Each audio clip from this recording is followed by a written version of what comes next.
स्वागत है आप सभी का साइंस विद ज्ञान सागर में। आज हम लोग पढ़ेंगे क्लास 10th का जीव विज्ञान का लेक्चर नंबर फर्स्ट। आज अध्याय 1 करेंगे जिसका नाम है जैव प्रक्रम और पोषण। इसके बारे में आज सबसे पहले जानेंगे कि आखिर जैव प्रक्रम क्या होता है। इसके बाद जानने का प्रयास करेंगे कि जो इसमें दूसरा जो शब्द दिया है जिसको कहते हैं पोषण, पोषण क्या होता है, इसके बारे में हम लोग जानेंगे। सबसे पहले देखिए कह रहे हैं कि जैव प्रक्रम कह रहे हैं कि वे सारी क्रियाएं जिनके द्वारा जीवों का अनुरक्षण होता है जैव प्रक्रम कहलाता है। देखिए अनुरक्षण का मतलब क्या होता है। अनुरक्षण का मतलब होता है कि कोई भी जीव है उसको कैसे सुरक्षित रखें। जैसे में कोई जीव है उसको खाने के लिए क्या चाहिए, भोजन चाहिए।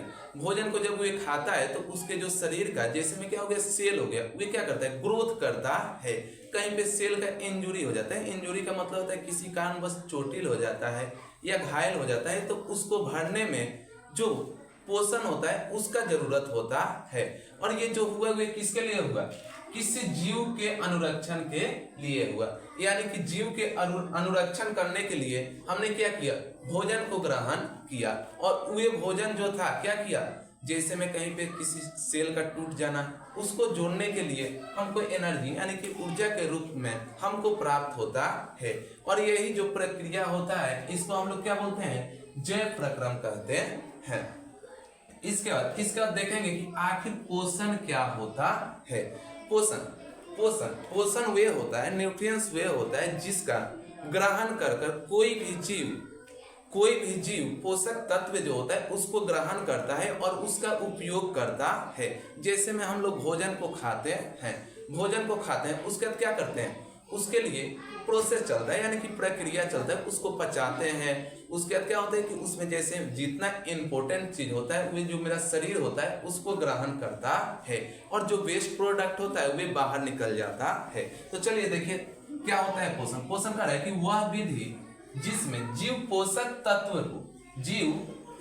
तत्व को ग्रहण कर उसका क्या करते हैं, उपयोग करते हैं, उसे पोषण कहते हैं। देखिए पोषक तत्व को क्या करता है, ग्रहण करता है। हम लोग जैसे में कोई भी चीज को हम खाते हैं तो खाने का क्या अभिप्राय होता है कि उससे हमको क्या मिलेगा, एनर्जी मिलेगा। और उस एनर्जी का उपयोग किस लिए करते हैं, किसी कार्य को करने के लिए करते हैं। जैसे में हमको कहीं पे जाना है तो हमको क्या चाहिए, एनर्जी चाहिए। खेत को कोड़ना है इसके लिए भी हमको एनर्जी चाहिए। इसमें हम लोग पोषण का यूज करते हैं। चलिए आगे देखेंगे कि आखिर पोषण कितने प्रकार की होता है, पोषण ग्रहण करने की कितने विधियां होती है, कि पोषण की कितनी विधियां होती है।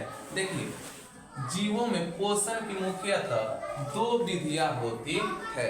एक जो होता है वे स्वपोषण होता है और दूसरा जो विधिया होता है वे परपोषण होता है। चलिए अब देखेंगे कि आखिर स्वपोषण क्या होता है।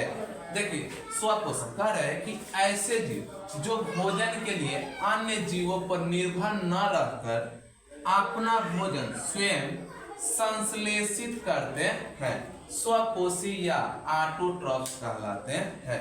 देखिए कहने का मतलब होता है कि स्वपोषी वे जीव होते हैं जो अपने भोजन के लिए किसी दूसरे जीव पर निर्भर नहीं रहते हैं, यानी कि अपना भोजन वे स्वयं संश्लेषित करते हैं। जैसे में एग्जाम्पल के लिए हो जाएगा सभी हरे पौधे, जो हरे पौधे होते हैं वे अपना भोजन स्वयं संश्लेषित करते हैं।